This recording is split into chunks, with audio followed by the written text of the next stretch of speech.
عبداللہ بن عمر رضی اللہ تعالیٰ عنہ کی خدمت میں جب عبداللہ ابن عمر گئے تو جا کے کہنے لگے کہ صحابہ پوچھتے ہیں کہ آپ نے زیادہ وقت گزارا ہے نبی رحمت صلی اللہ علیہ وسلم کے پاس، تو بتلائیے برا گناہ کون سا ہے، سب سے سخت گناہ، تاکہ سب سے پہلے اس پر پابندی لگائی جائے، اس پر محنت کی جائے۔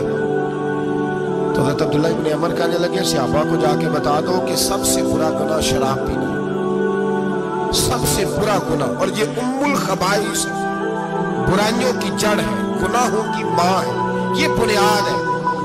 تو عبداللہ ابن عمر کہنے لگے یہ میں نے اپنے پاس سے نہیں کہا، یہ میں نے نبی پاک سے سنا ہوا ہے۔ حضور سید عالم صلی اللہ علیہ وسلم بیٹھے تھے تو حضور نے فرمایا شراب، یہ نشہ، یہ برائیوں کی ماں ہے۔ اور پھر حضور نے ایک مثال بیان فرمائی، نبی رحمت علیہ السلام نے فرمایا بنی اسرائیل کا ایک واقعہ ہے، ایک خوبصورت جوان تھا، ایک عورت کا دل آ گیا اس پر۔ یہ یاد رکھ لیں، ہم لڑکوں کو منع کرتے رہتے ہیں لیکن ہمیں گھر کی بچیوں پر بھی توجہ دینی ہوگی، ہمیں ان کے فون پر بھی نگرانی کرنی ہوگی، ہمیں وہاں بھی غور کرنا ہوگا، اس لیے کہ اگر کوئی بچی گنجائش نہ دے تو میرا خیال ہے کہ لڑکا جرأت کرنے کی طاقت نہیں رکھتا، تو وہاں بھی ان کی اماں سے کہے کہ پابندی لگائے، بچی کسی کا موبائل لے کر کے کہیں اس کو استعمال تو نہیں کر رہی، اس پودے پر بھی توجہ دے، درخت بننے سے پہلے اس کی بھی نگرانی کرے، یہ بھی بڑا ضروری کام ہے۔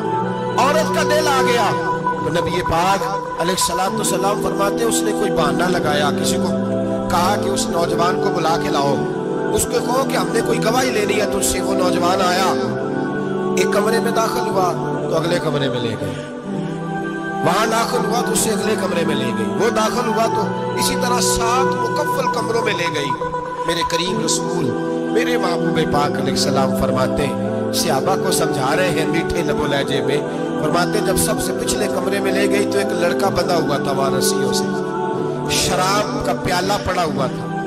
وہ بی بی کہنے لگی کوئی گواہی شواہی نہیں لینی، تجھے اس لیے بلایا ہے کہ تیرے اوپر دل آ گیا ہے، اب میرے ساتھ منہ کالا کر۔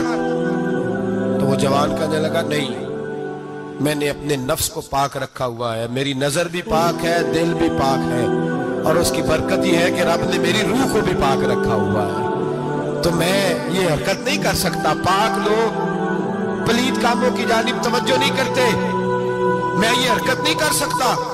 اقبال نے اپنے بیٹے کو دعا دی تھی، اس نے کہا تھا حیا باقی نہیں ہے زمانے کی آنکھ میں، خدا کرے کہ رہے تیری جوانی بے داغ، خدا کرے کہ رہے تیری جوانی بے داغ۔ کہا میرے ساتھ منہ کالا کر، اس نے کہا میں نہیں کرتا۔ کہنے لگی چل پھر اس کو قتل کر، اس کو میں نے باندھا ہوا۔ اس نے کہا میں قتل کیوں کروں، میری کیا دشمنی ہے؟ کہا پھر شراب پیو، کہا میں شراب بھی نہیں پیتا۔ تو کہنے لگی اب تو میں نے تجھے اپنے چنگل میں پھانس لیا ہے، اب تو یہاں سے بچ کے جا نہیں سکتا، اور اگر تو باہر جائے گا تو میں شور کروں گی، لوگ جمع کروں گی، اس نے میری عزت آبرو پہ ہاتھ ڈالا ہے، تو بچ تو نہیں سکتا، ایک کام تو کرنا پڑے گا۔ محبوب فرماتے اس نوجوان نے سوچا کہ زنا بھی بہت بڑا جرم ہے، قتل بھی بہت بڑا گناہ ہے، چلو اب مجبوری ہے تو شراب پی لیتا ہوں۔ لیکن وہ سمجھا نہ کہ شراب تو بنیاد ہے۔ اس نے ایک پیالہ جو پیا، کہنے لگا ایک اور دے دو، دوسرا پیا تو کہنے لگا ایک اور دے دو، اب 3 پیالے 3 بوتلیں شراب جو پی چکا تو خماری چڑھ گئی۔ اب اس عورت کے قریب جانے لگا کہ میں تیرے ساتھ زنا کروں گا۔ اس نے کہا جب تک میں قریب نہیں آنے دوں گی جب تک تو اسے قتل نہ کرے۔